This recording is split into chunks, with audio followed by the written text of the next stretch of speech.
Hello everyone भाई, finally आपकी SSC CGL की आंसर की आ गई है और मुझे 1 मिनट दे दो बस भाई, बस सिर्फ 1 मिनट चाहिए आपका।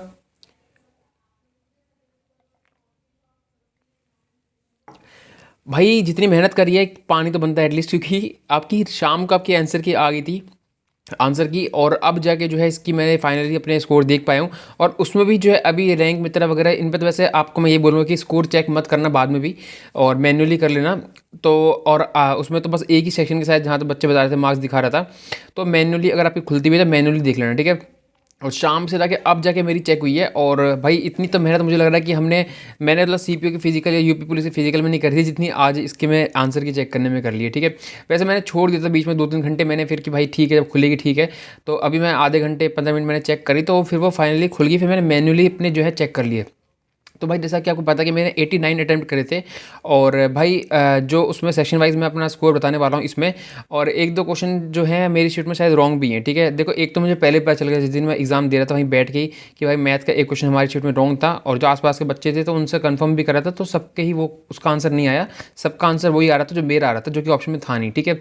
तो अभी यार जितना भी आपका स्कोर बन रहा हो उससे डिमोटिवेट मत होना, ठीक है। चाहे आपका कम बन रहा हो चाहे ज़्यादा बन रहा हो, ठीक है। अभी न्यूट्रल रहो, क्योंकि बहुत सारे फैक्टर्स हैं, नॉर्मलाइजेशन हो गया, ठीक है। आपकी शिफ्ट में भी ऐसा होगा कि बहुत सारे क्वेश्चन रॉन्ग निकलेंगे, तो उसका इलाज करेंगे बाद में, ठीक है। उसका क्या करना है क्या नहीं, किसको मतलब कि जैसे सीजीएल में हमने करा था, चैलेंज करा था क्वेश्चनों को, तो उसके हिसाब से देखेंगे क्या करना है, ठीक है। बाकी मेरा कल सीपीयू का एग्ज़ाम है, और आज का इन्होंने मतलब कि दिन खराब, मतलब रात खराब कर दी। कल दे रहे थे, इससे अच्छा तो एग्ज़ाम देने के बाद देख लेते तो फिर थोड़ी तसल्ली रहती। तो अब जो है पूरा माइंड इसी पे मतलब कि जो सीपीयू के एग्ज़ाम के लिए पूरा मतलब कि माइंड फोकस था, वो सारा इस पर कन्वर्ट हो गया। तो बहुत ज़्यादा दिमाग ख़राब हो गया, ठीक है, चेक करते करते। मतलब कि स्कोर जो आया वो तो ठीक है, लेकिन जो इतनी मेहनत करनी पड़ी और अब भी बच्चे कर रहे हैं, उन बच्चों का भी आंसर नहीं खुल पा रही है, तो भाई कल देख लेना, आप सो जाओ भाई आराम से, ठीक है। बाकी अगर आपने स्कोर देखने के लिए वीडियो क्लिक करी है, ऑब्वियस सी बात है।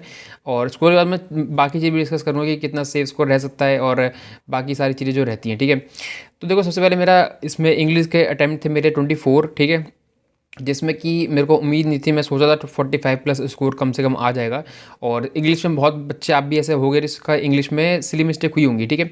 तो इंग्लिश में मेरे 21 मैंने अटैम्प्ट मतलब 24 अटैम्प्ट करे थे, और 21 ठीक है और 3 रॉन्ग है, ठीक है। तो आप लगा लो भाई अपने हिसाब से क्या स्कोर बेटर है, ठीक है। और रीजनिंग में मैं अगर बताऊँ तो 23 मेरे सही थे, ठीक है। 1 मिनट। 23 मेरे सही हैं और 2 गलत हैं। मैंने 25 टोटल अटैम्प्ट करे थे, जिसमें कि 23 सही हैं और आपके 2 गलत हैं। मैथ्स की अगर मैं बात करूं तो मैंने 23 अटैम्प्ट करे थे, और एक क्वेश्चन में से मतलब कि उसका आंसर नहीं आ रहा था जन क्या था, तो वो मैंने फिर मैंने उसमें तुक्का नहीं मारा, क्योंकि मेरे को वो ऑप्शन भी उसके बहुत पास पास थे। और एक क्वेश्चन था जैसे कि मैंने आपको बता दिया कि हमारी शिफ्ट में गलत है ही। तो 23 मैंने करे थे, 22 सही है, एक गलत है, जिनमें से कि एक जो मैं बता रहा हूँ उसके मार्क्स मिलेंगे। तो 23 सही मानो, बट अभी 22 लेके चल रहे हैं, ठीक है। तो 22 सही है, एक गलत है, ठीक है। बाकी जो दो दो अनअटेम्प्ट रहे हैं मेरे। लास्ट में रहा जीके, जो हमेशा का मतलब कि फसादी झड़ है, ठीक है। तो उसमें मैंने 17 अटैम्प्ट करे थे, और 10 मेरे इसमें सही हैं और 7 मेरे रॉन्ग हैं, ठीक है। तो आपका जो मेरा ओवरऑल स्कोर रहा है तो मैं बता देता हूँ कि 76 मेरे ठीक है, ठीक है। तो 76 ठीक है और 13 रॉन्ग है। तो भाई लगा लो स्कोर कितना बैठा, 76 इंटू 2 करोगे तो आपका 152, और 152 माइनस 13/2 16.5, तो 145.5 मेरा जो है स्कोर बैठा है रॉ बेसिस पे। मेरी शिफ्ट की मैं अगर बात करूँ तो 12 की सेकंड मेरी शिफ्ट थी।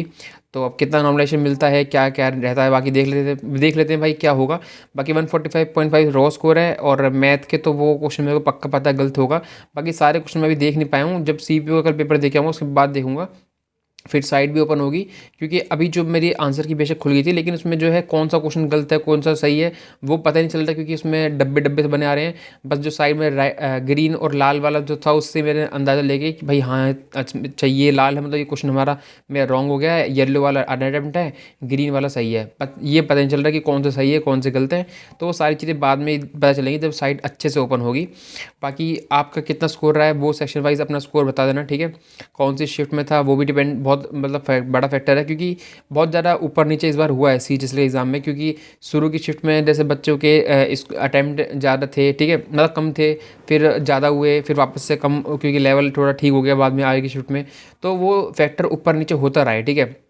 बाकी मेरे हिसाब से जो है इसमें जो सेफ स्कोर अगर मैं मान के चलूँ, अगर सही तरीके से सब कुछ चीज़ें होती हैं, तो रॉ स्कोर पे मेरे हिसाब से 150 तक तो भाई चाहिए इसमें, क्योंकि CHSL का एग्ज़ाम है, इसकी कट ऑफ हाई जाती ही जाती है, ठीक है। और अगर अब मैं नॉमिनेशन के बाद अगर पहले के हिसाब से नॉमिनेशन होता है तो 165 तक 162 इतनी कट ऑफ जाएगी भाई। भाई इससे कम नहीं जाएगी, क्योंकि CHSL में जाती ही है इतनी हाई। और मैं चाहता नहीं हूँ कि इस एग्ज़ाम इसके रॉ स्कोर से मैं CPO ख़राब करूँ। तो मेरे को इसके स्कोर से, देखो मैं सही बताऊँ, CHSL मेरा इतना बड़ा मोटिव है भी नहीं, और इतनी मतलब कि इसके ऊपर बस ये है कि लक बेसिस पे भी बहुत ज़्यादा इस पे रहता है, क्योंकि वैकेंसी बहुत कम रहती हैं। तो अगर आपके GK वीके में अच्छे नंबर चले जाते हैं तो आप प्री क्वालिफाई कर लेते हो। बाकी मेंस में जो है फिर इसमें कंपटीशन कम रहता है, क्योंकि बच्चे कम रह जाते हैं, ठीक है। 30-40-45 हज़ार बच्चे ही होते हैं मेंस देते हैं इसका। मेरे हिसाब से अगर भाई आपके 150 प्लस स्कोर हैं UR कैटेगरी से, तो करते रहो तैयारी। तो मुझे तो लग रहा है कि भाई मैं बाउंड्री पे रहूँगा, अगर नॉमिनेशन मिल भी जाएगा देखो अच्छा खासा, कि जैसे मेरी पहले दिन की सेकंड शिफ्ट थी, तो शुरू में नॉमिनेशन वगैरह थोड़ा ठीक मिलता है, ठीक है, क्योंकि बच्चे कम अटैम्प्ट करते हैं, नहीं अच्छे से स्कोर कर पाते हैं, हड़बड़ी रहती है। तो मेरी शिफ्ट में अगर बच्चों का कम स्कोर रहा होगा, तो बाकी रैंक मित्रा से ही डाटा से पता पड़ेगा कि भाई क्या रैंक रह रही है। और रैंक मित्रा का भी कुछ भी चल नहीं रहा है। और मैं तो ये बोलूँगा भाई, देखो आपकी जब आंसर की आप चेक करने वाले होगे, तो मतलब कि आंसर की खोलने से पहले SSC एक ऑप्शन दे रहा है, वहाँ पर लिखा हुआ है सामने, मतलब कि सीधा सीधा लिखा हुआ है कि भाई कहीं शेयर नहीं करना है जो भी है। तो भाई मैं तो ये बोलूँगा कि शेयर मत करना। लेकिन बहुत बच्चे भाई रैंक मित्रा पे डाल ही देते हैं डाटा। तो रैंक मित्रा से भाई हाथ जोड़ के निवेदन है कि किसी भी बच्चे का जो है डाटा किसी भी अगर कहीं से दबाव आता है तो शेयर मत करना, नहीं तो फिर क्या वो भाई कितने लोगों को तुम डिवाइड कर दोगे। तो वो भी बात है एक तो, क्योंकि लाखों बच्चे चेक करने वाले हैं CHSL के लिए, ठीक है। बाकी बहुत बच्चे जो हैं भाई मतलब लो फील कर रहे होंगे, क्योंकि जितना इन्होंने स्कोर सोचा होगा उतना नहीं आ पाया होगा। तो और बहुत बच्चे ऐसे होंगे जिनका फिर कल CPO का एग्ज़ाम भी होगा और अच्छा स्कोर नहीं बना होगा। तो भाई देखो, एग्ज़ाम देना अपना काम है, जो स्कोर आता है वो ठीक है, वो सेकेंडरी चीज़ है। और आपने देखा भी होगा, प्रेमानंद जी का एक वीडियो देखी होगी जिसमें कि वो बोलते भी हैं कि भाई देखो, तुमने अपना दे दिया, बेस्ट दे दिया, अब जो रिजल्ट आएगा उसको छोड़ दो, अगली बार अपना जो है और जो कमी रहेगी जहाँ पर उस पर फोकस करो। तो वो चीज़ें चलती रहेंगी। और गवर्नमेंट जॉब एक ऐसी चीज़ है कि ये कोई एकेडमिक वो नहीं है, ठीक है, 11th-12th नहीं है कि भाई आपने सोचा और इतना स्कोर कर लिया और वही चीज़ें जो आपने रट्टा मार लिया और रट्टा मार के आपकी चीज़ें आ गई, ठीक है। और अब तो वैसे भी एडिक्वेटी एग्ज़ाम करवा रहा है, तो मेरे हिसाब से जो है एडिक्वेटी अच्छा लेवल पूछ रहा है। तो 2024 के हिसाब से अगर कट ऑफ जाती है तो हाई जाएगी। अदरवाइज़ एडिक्वेटी का एग्ज़ाम का लेवल अच्छा था, जैसे मेरे पिछले बार जो थे 50 आउट ऑफ 50 थे रीजनिंग में। लेकिन इस बार देख लो भाई, आपके मेरे कितने रह गए भाई, 46 और -1 45 स्कोर रह गया रीजनिंग में। तो 5 नंबर वैसे ही कम हो गए रीजनिंग में। तो बहुत ज़्यादा ये सारी चीज़ें डिपेंड करती है कट ऑफ पे, मतलब कि फैक्टर हैं सारे कि कट ऑफ ऊपर नीचे जाने के। तो इस बार नॉमिनेशन में भी आपको पता है कि भाई थोड़ा-सा अलग अटपटा जो है नॉमिनेशन होने वाला है, कि स्कोर जो है कम बढ़ेगा। और ये सुनने में आ रहा है कि स्कोर माइनस भी हो सकता है, ठीक है? मतलब कि ईज़ी शिफ्ट का जो है। तो वो सारी चीज़ें अगर मैं मिला लूँ, तो मेरे हिसाब से अगर एडिक्विटी के हिसाब से अगर देखूँ, तो कट ऑफ 140 व 145 तक जानी चाहिए नॉमिनेशन UR की, ठीक है? 145 से 150 तक, ठीक है? मैक्स टू मैक्स 150 जानी चाहिए नॉमिनेशन होने के बाद। बट भाई अब मैं वही है ना कि मैं बोलूँगा इतनी कट ऑफ, तो फिर बोलेंगे भाई तुम्हारे जितने स्कोर बन रहे हैं तुम उसके हिसाब से बता रहे हो। बट फैक्ट है भाई ये, ठीक है। अगर आप सही तरीके से अगर रिजल्ट निकालते हैं भाई, आपके गोपू भाई साहब, जो गोपू जी हैं आपके इसके मतलब कि चेयरमैन, तो अगर वो सही तरीके से एयरमैन आपके ये निकालते हैं, इसकी रिजल्ट सही तरीके से आता है, तो 150 ज़्यादा स्कोर भाई बहुत अच्छा स्कोर है 150, क्योंकि इतना ज़्यादा बच्चों ने स्कोर नहीं कर पाए हैं, ठीक है। इस बार जो है 2024 के हिसाब से कम स्कोर रहा है। तो इतना मेरे को कहना था। बाकी आपका कितना स्कोर रहा है भाई, बना कमेंट बॉक्स में बता देना।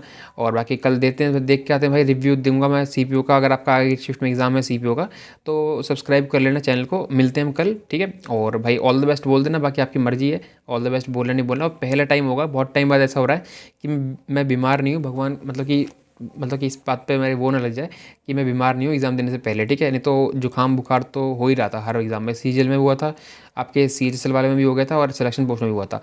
तो ठीक है भाई, मिलते हैं नेक्स्ट वीडियो में, तब तक के लिए बाय।